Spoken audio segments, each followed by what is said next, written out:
welcome to this week's upload. In today's video, we're trying something a little bit different on the channel. We're always expanding what we're doing around here. And we're going to be reviewing photos and videos from the workshop that I had out here on the farm last weekend. I've been teaching workshops for, actually this is 10 years now that I've been giving painting workshops out here at the farm. I announced this workshop in early April, and the focus of the workshop was a color workshop. I'm always getting questions from people about the colors that I use, the way that I mix with color. People are always excited to hear about the ways that I use color. And the workshops that I normally lead focus on a value-based approach to plein air painting, but I wanted to put something together to talk about color. Talking about color is easier than talking about color. Color is an emotional thing, and it's probably the thing that people most react to in my paintings beyond anything else. It's a really interesting topic to get into. Of course, as a colorist, we develop over the years and decades of painting, and it's not exactly something that you can teach in a single weekend workshop, but we can introduce a lot of concepts, and we can do a lot of color mixing in a workshop, and we can have a lot of fun, and that's what we did. We focused on the components of color: hue, saturation, and intensity. So hue is kind of like the naming of the color. The barn behind me, it's a red color. The sky above the barn, at least the blue part of the sky, is a blue color. And intensity is how neutral or how brilliant is the color. The shadow sides of the clouds right behind me are a very neutral color. The blue of the sky is a very intense color. And finally, we have our friend value.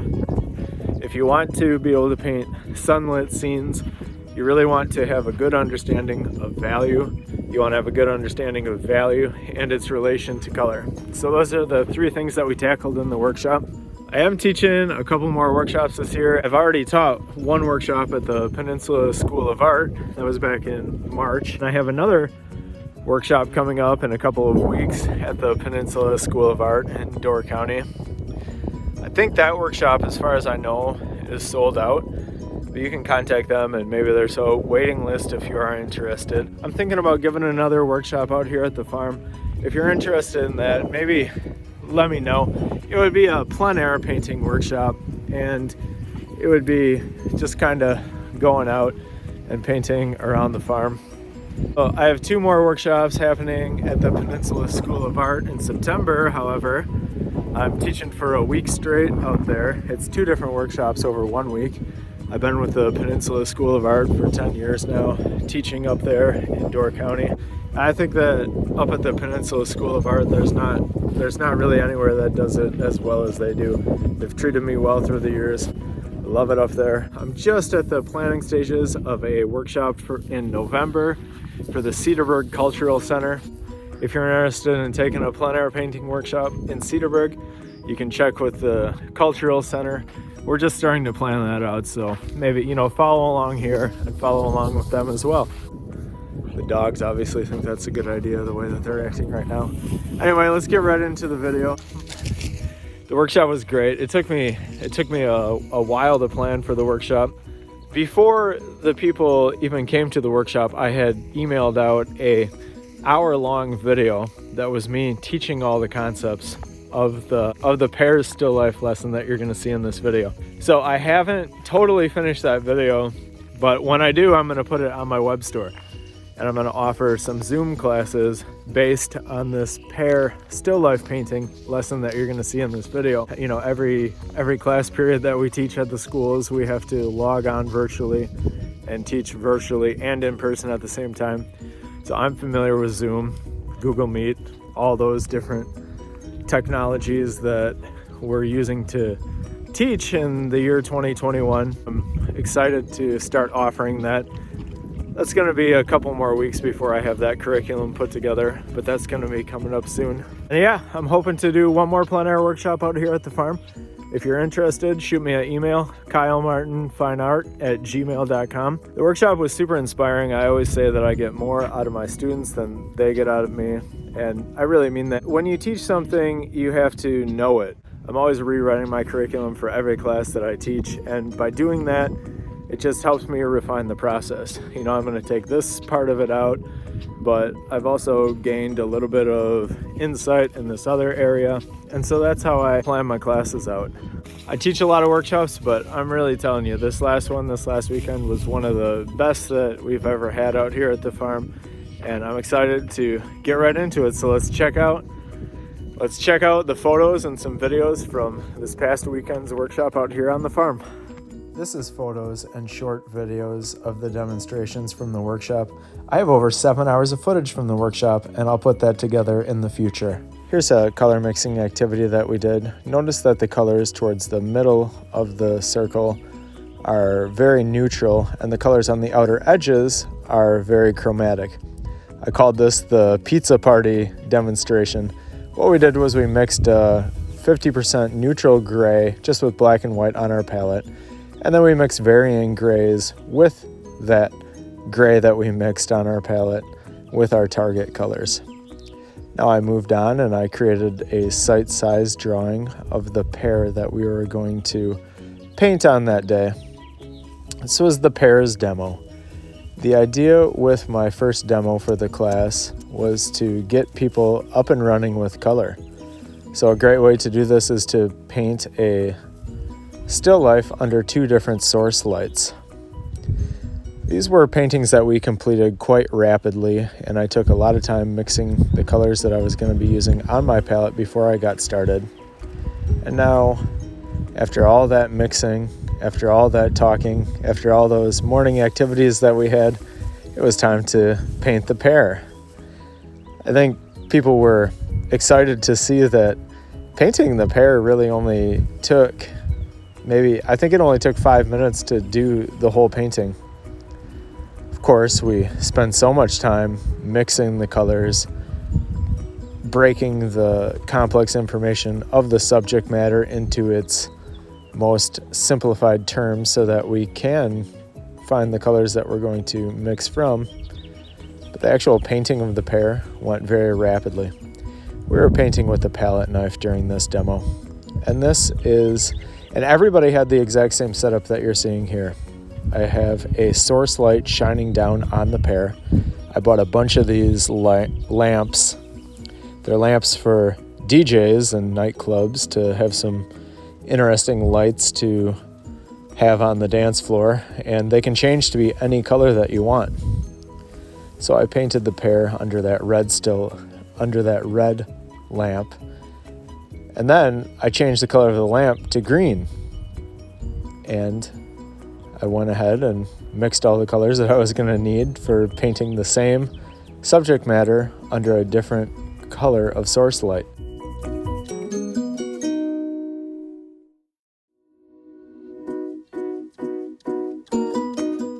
The cast shadow colors are completely different on both of the still lifes. And that's the big takeaway from this, is that all of the colors of the major masses are going to be different just because the source light has changed.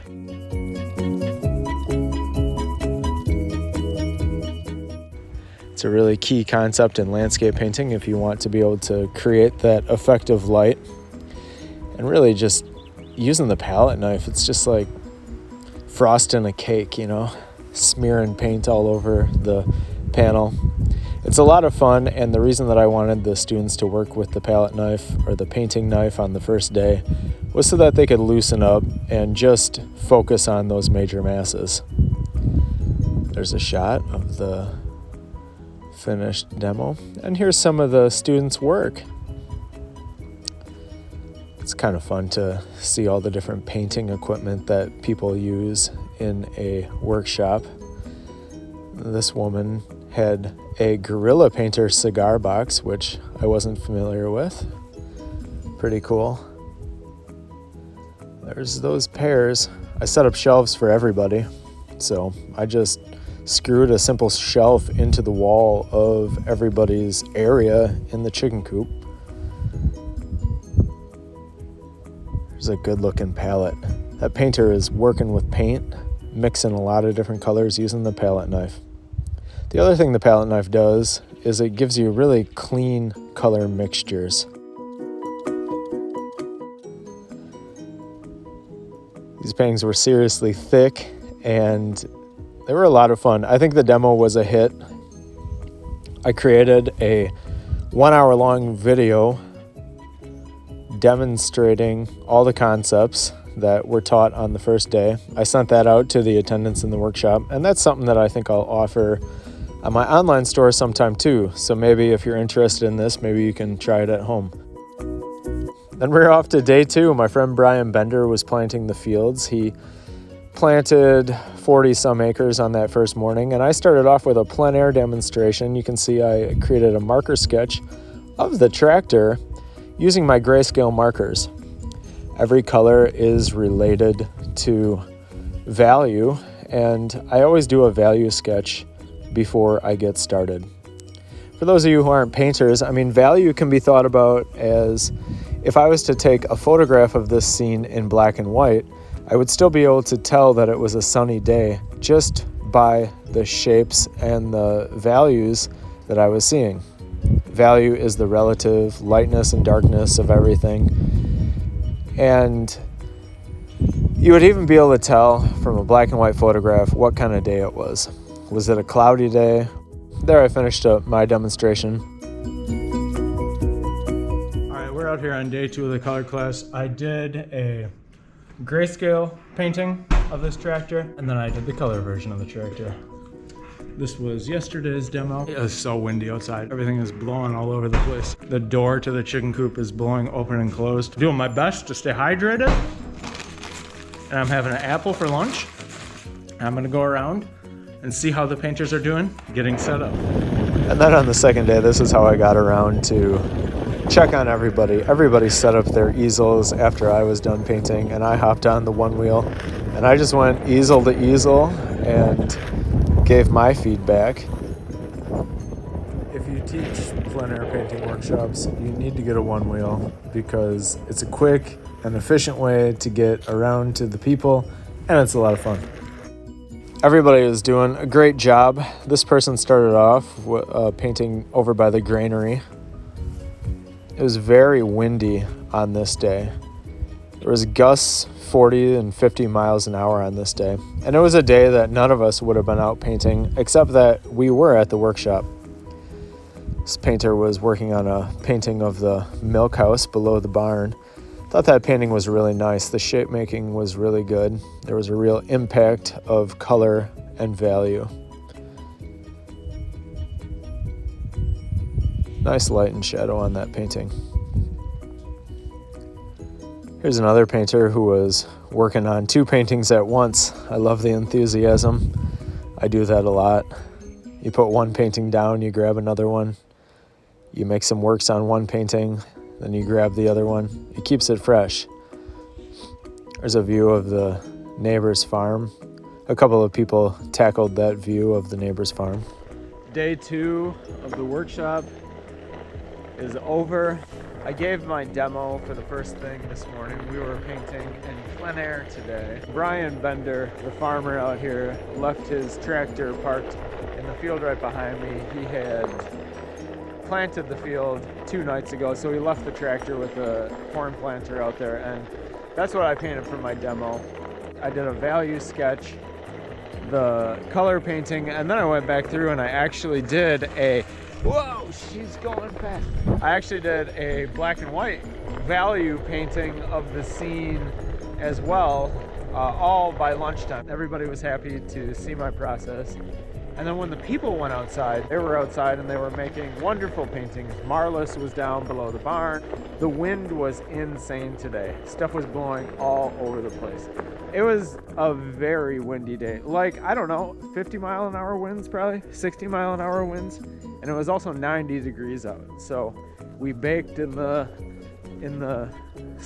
sun. Tomorrow is going to be the last day of the class, and I feel like I'm really going to have to cap things off and do a good thing. A bunch of the painters are going to come out here at 9 a.m. and we're going to all go for a walk around the property. Day 2 ended with a blast. Jim took his turn on the one wheel. I don't put that clip of him falling to shame him, but he actually grabbed onto it really well, and he did some good riding. I mean, if he wanted to, he could pick that thing up in no time. Look at him surfing around the driveway there. It's a fun afternoon. We kind of got to reflect and hang out for a while after the workshop. And we had our nice clothes on because we were headed out for dinner. The whole group went out for dinner at our favorite restaurant in Reedsburg, Cancun Bay. There we are having our dinner. And then we started off the third day of the workshop. The third day of the workshop started with a hike around the property out here. So I invited everybody to come out an hour earlier. There's the bald eagle that lives in the nest on the property. And we all took a nice walk around the property. We noticed the marsh marigolds. We noticed a lot of great wildlife, some of that signs of spring that were sprouting out that morning. And that was a lot of fun. Bill Greenhall got to join us. Marlis and Bill Greenhall were both there. And on the hike, I discovered my painting location for the third and final demonstration that I gave during the workshop. And this is a view from the field road looking up towards the barn. What a nice springtime scene to paint. I have those blossoming trees in the foreground, and the barn provided some nice contrast against those trees. We're always trying to build our paintings in terms of contrast. And I thought that I had a nice little scene this morning. All 3 days of the workshop, it showed that it was going to be kind of weird weather, cloudy, sunny. Actually, the second 2 days of the workshop were supposed to be kind of bad weather. But the weather on all 3 days of the workshop was sunny for the whole time. At least while we were painting, and we'll get more into that in a second. But here I am mixing up the colors that I'm going to get started with on my painting.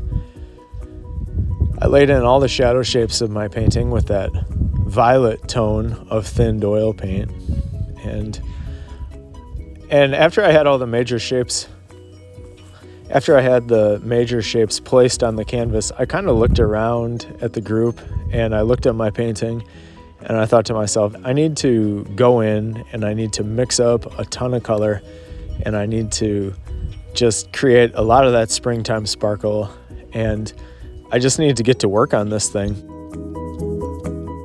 And so that's what I did. I just kind of went into fast forward mode, and I really enjoy the painting that I created on that day.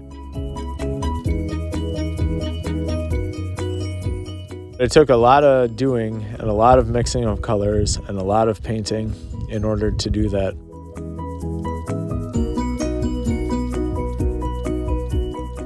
I thought it was a good plein air demonstration, and I'll keep that location in mind for future classes.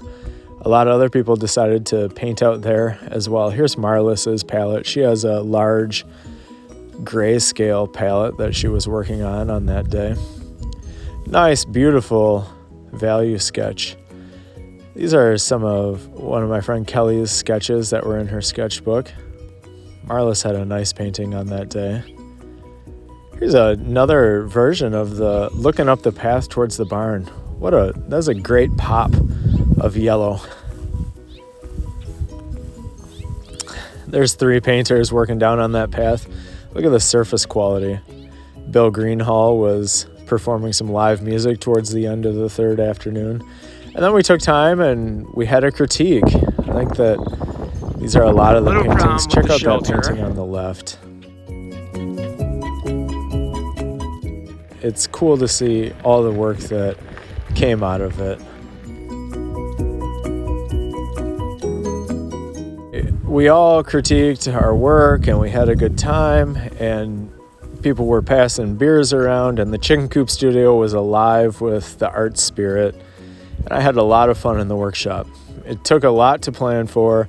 It took a lot of energy to have the workshop, but it was a great experience.